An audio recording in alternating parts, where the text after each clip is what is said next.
এটা হচ্ছে বনসাই বট গাছ। আমুলের আইসক্রিম খেয়ে সেটাও ফেলিনি, সেটাই বট গাছ বসিয়ে দিয়েছি। দেখুন, এটা চন্দ্রমল্লিকা, এটা মানি প্ল্যান্ট এক ধরনের।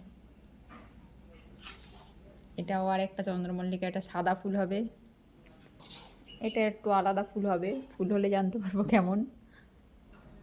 এটা হচ্ছে আমার লাকি গাছ, এই গাছটা আমার ফেসবুকে খুব ভাইরাল হয়ে গেছে। ক্যালেন্ডুলা, এটা গাঁদা ফুল। এটা হচ্ছে স্নোবল, এটা একটা চন্দ্রমল্লিকার ভ্যারাইটিস। এটা হচ্ছে পিটুনিয়া, এটা একটা পাতাবাহারের গাছের সঙ্গে আর তার সাথে পিটুনিয়ার চারা। এটা আরেকটা ধরনের মানি প্ল্যান্ট।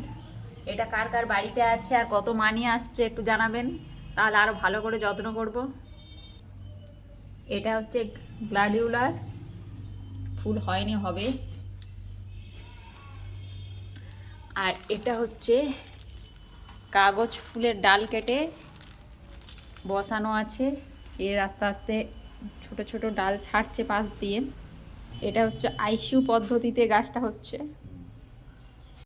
আর এই হচ্ছে ছোট গ্লাসে করে অ্যালোভেরার চারা বসানো আছে, কারণ মাটিতে যতবার বসিয়েছি বেশি রস চাপে পচে গিয়েছে, ওই জন্য এবারে গ্লাসে বসিয়েছি, পরিমাণ মতো জল দিয়ে এইভাবে রাখা। তার পাশে আছে এই কাঠগোলাপের চারা করতে বসানো ডাল। কেমন লাগলো আমার এই ব্যালকনির গাছগুলো বলবেন আপনারা।